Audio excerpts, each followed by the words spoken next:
ఓం శ్రీ రామచంద్ర పరబ్రహ్మణే నమః. భగవద్బంధువులందరకు హృదయపూర్వక నమస్కారాలు. ఓం శ్రీ రామచంద్ర పరబ్రహ్మణే నమః. ఆపదామపహర్తారం దాతారం సర్వసంపదాం లోకాభిరామం శ్రీరామం భూయో భూయో నమామ్యహం. ఓం శ్రీ రామచంద్ర పరబ్రహ్మణే నమః.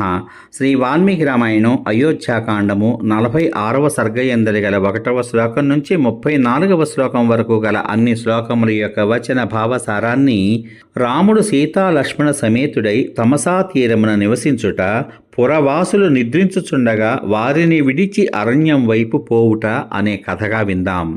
రాముడు సుందరమైన ఆ తమసా తీరమును చేరి సీతను చూచి లక్ష్మణునితో ఈ విధంగా అన్నాడు. లక్ష్మణ, మనము వనమునకు పంపబడ్డాం కదా, నేడు ఇది మన వనవాసంలో మొదటి రాత్రి. నీవు ఏ విధంగా కూడా బెంగపెట్టుకోకు. మృగములు పక్షులు వాటి వాటి స్థానములకు చేరి అణగి ఉండగా శూన్యమైన ఈ అరణ్యములు నలువైపులా ఏడుస్తున్నాయి. ఇప్పుడు మా తండ్రిగారి రాజధాని అయిన అయోధ్య నగరంలోని స్త్రీ పురుషులందరూ కూడా మనము విడిచి వచ్చినందులకు దుఃఖిస్తూ ఉంటారు. సందేహం లేదు. అనేకమైన గుణములను బట్టి పౌరులకందరకు కూడా రాజుపైనను, నీపైనను, నాపైనను, భరత శత్రుఘ్నులపైనను చాలా ప్రేమ ఉన్నది. నా తండ్రి, కీర్తిమంతురాలైన నా తల్లి నా కొరకై ఎక్కువగా ఏడ్చి గుడ్డివారైపోదురేమో అని దుఃఖిస్తున్నాను. ధర్మాత్ముడైన భరతుడు ధర్మార్థ కామములను బోధించే మాటలతో నా తల్లి తండ్రులను తప్పకుండా ఓదార్చగలడు. లక్ష్మణ, మాటిమాటికి భరతుని మంచితనం గూర్చి తలుచుకున్నప్పుడు నాకు తల్లిదండ్రుల విషయంలో చింత ఏమీ కలగడం లేదు. లక్ష్మణ, నన్ను అనుసరించి వచ్చిన నీవు మంచి పని చేశావు. సీతను రక్షించుకోవడానికి సహాయం కావాలి కదా. ఈ రాత్రి ఉదకం మాత్రమే త్రాగి ఉందాం. అనేక విధములైన వన్య పదార్థాలు లభిస్తున్నప్పటికీ కూడా ఇప్పుడు నాకు ఈ విధంగా ఉండడమే ఇష్టం అని పలికాడు. రాముడు లక్ష్మణునితో ఈ విధంగా చెప్పి, ఓ సౌమ్యుడా, నీవు అశ్వములను జాగ్రత్తగా చూసుకుంటూ ఉండు అని సుమంత్రుని ఆదేశించాడు. సూర్యుడు అస్తమించిన పిమ్మట సుమంత్రుడు మేయుచున్న గుర్రములను కట్టివేసి వాటికి అధికంగా గడ్డి వేసి వాటి దగ్గరనే ఉన్నాడు. సుమంత్రుడు సంధ్యోపాసనం చేసి రాత్రి వచ్చినట్లు గుర్తించి రామునకు లక్ష్మణునకు శయనం ఏర్పాటు చేశాడు. రాముడు తమసా తీరమునందు చెట్ల ఆకులతో ఏర్పరిచిన ఆ శయ్యను చూసి సీతా సమేతుడై శయనించాడు. లక్ష్మణుడు కూడా శయనించాడు. ఆ విధంగా రాముడు సీత నిద్రిస్తూ ఉండగా చూసి లక్ష్మణుడు రాముని అనేక సద్గుణములను సుమంత్రునకు వర్ణించి చెప్పాడు. ఆ తమసా తీరమున లక్ష్మణుడు సుమంత్రునకు రాముని గుణములను గూర్చి వర్ణిస్తూ మేల్కొని ఉండగానే రాత్రి గడచి సూర్యోదయం అయినది, అనగా సూర్యుడు ఉదయించాడు. రాముడు ఆ రాత్రి తన వెంబడి వచ్చిన ప్రజలతో గో సముదాయించే వ్యాకులమైన తీరం గల తమసా నదికి దూరంగా నివసించాడు.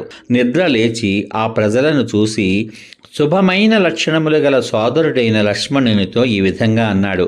లక్ష్మణ, ఈ పౌరులందరూ మనపై ప్రేమతో గృహములపై ఆపేక్షను కూడా విడిచి వచ్చి ఇప్పుడు చెట్ల కింద నిద్రిస్తున్నారు. చూడు, ఈ పౌరులందరూ మనలను వెనుకకు మరల్చుటకు చూపించే పట్టుదలను చూడగా వీరు ప్రాణాలనైనా విడిచిపెడతారు కానీ తన నిశ్చయము మాత్రము విడవరు అని నాకు తోస్తోంది.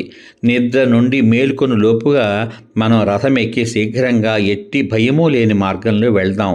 మనం ఈ విధంగా చేయకపోతే నాపై ప్రేమగల ఈ అయోధ్య పౌరులు చెట్ల మొదళ్లలో ఈనాడు నిద్రించుచున్నట్లు మరల నిద్రించడానికి అవసరం ఉండదు. పౌరులకు తమ వలన ఏదైనా దుఃఖం కలిగితే దానిని రాజకుమారులు తొలగించాలి. స్వయంగా పురవాసులకు దుఃఖం కలిగించకూడదు అని పలికాడు. లక్ష్మణుడు రామునితో, బుద్ధిశాలివైన ఓ రామ, నీవు చెప్పింది నాకు కూడా ఇష్టమవుతోంది. శీఘ్రంగా రథమును ఎక్కండి అని పలికాడు. పిమ్మట రాముడు సుమంత్రునితో, ఓ సమర్థుడా, రథమును కట్టు, దానిపై అరణ్యమునకు వెళ్ళెదను. ఈ ప్రదేశం నుంచి శీఘ్రంగా వెళ్ళు అన్నాడు.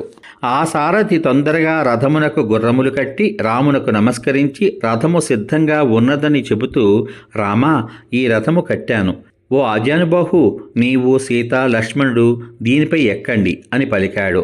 రాముడు తన పరిక్రమలతో కూడా రథమునెక్కి సుడులతో వ్యాకులమై శీఘ్రంగా ప్రవహించే తమసా నదిని దాటాడు.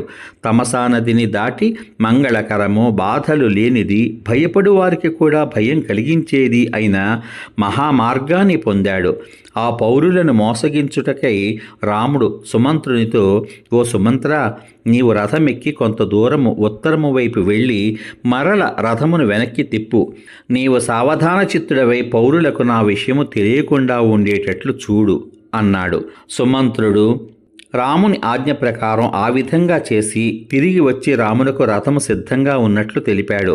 సీతాసహితులైన రామలక్ష్మణులు చక్కగా కట్టబడిన ఆ రథాన్ని ఎక్కగా సుమంత్రుడు గుర్రములను తపోవనం వైపు వెళ్ళు మార్గమునందు నడిపించాడు.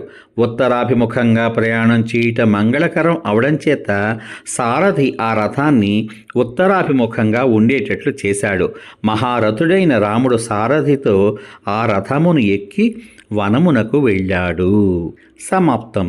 ఇంతవరకు మీరు శ్రీ వాల్మీకి రామాయణం అయోధ్యాకాండం 46వ సర్గ ఎందలి గల 1వ శ్లోకం నుంచి 34వ శ్లోకం వరకు గల అన్ని శ్లోకముల యొక్క వచన భావసారాన్ని, రాముడు సీతాలక్ష్మణ సమేతుడై తమసా తీరమున నివసించుట, పురవాసులు నిద్రించుచుండగా వారిని విడిచి అరణ్యం వైపు పోవుట అనే కథగా విన్నారు.